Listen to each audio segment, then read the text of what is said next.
And the battle to stop pests like rats, stoats and skinks spreading to the islands of Auckland's Hauraki Gulf just got a lot more serious. An elite team of operatives is hunting down any pests that are attempting to stow away and create havoc on Waiheke, Great Barrier and Rakino Islands. These highly trained agents, 10 sniffer dogs, are transported around the city in new specially made wagons towed by an electric bike. So it's environmentally friendly, time efficient and very cute.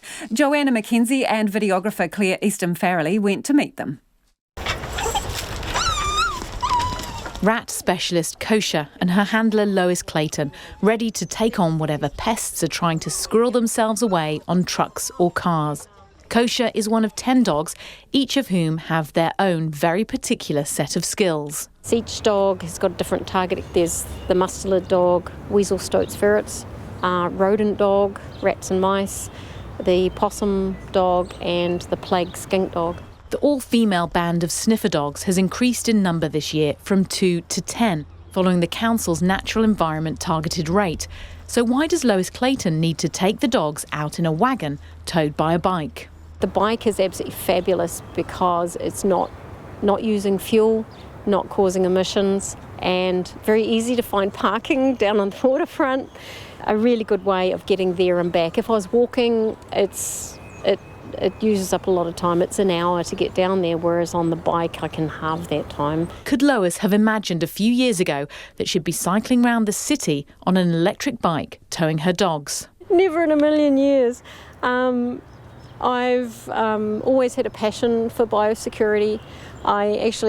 Part of my growing up was on a quarantine island, and I also set up quarantine practices. So it's been a real passion to protect these islands, to protect that bit of New Zealand and New Zealand species. And for Kosha, that's enough chatting.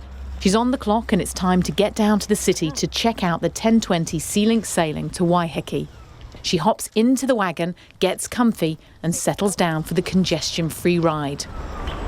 With the top down and the wind in Kosha's hair, it's a short 20 or so minute ride down to the waterfront. The wagon was the brainchild of the council's e-bike specialist, Meg Page. She says there's a lot to consider to make sure the equipment was right for the rider and dog. They needed to be waterproof, they needed to be comfortable, they needed to be safe, and they needed to be visible, and they needed to be something that the rider can control easily. So tracking ability, those sorts of things were really important in the trailer. So we did a lot of research. So it wasn't just, kiddie trailer converted into dog trailer.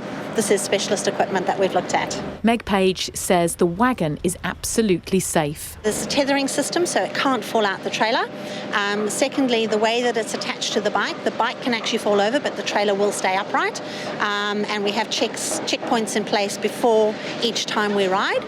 Once at the Sea Link terminal, Kosha's first job, along with another dog Pippi, is to check out the empty vessel before loading. And they're earning their keep. A rat was found recently hiding in the axle of a truck waiting to board.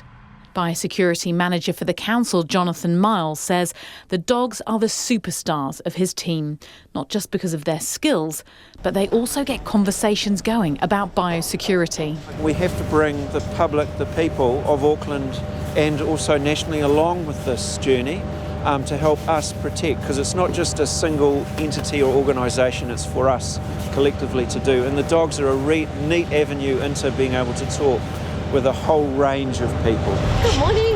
There's only a few cars waiting to board the ferry, so it doesn't take Lois long to brief the drivers and check cars. And then it's on to the next sailing, but not before a quick drinks break for Kosha. Thirsty work. Itamaki Makoto for Checkpoint, ko Joanna MacKenzie tēnei.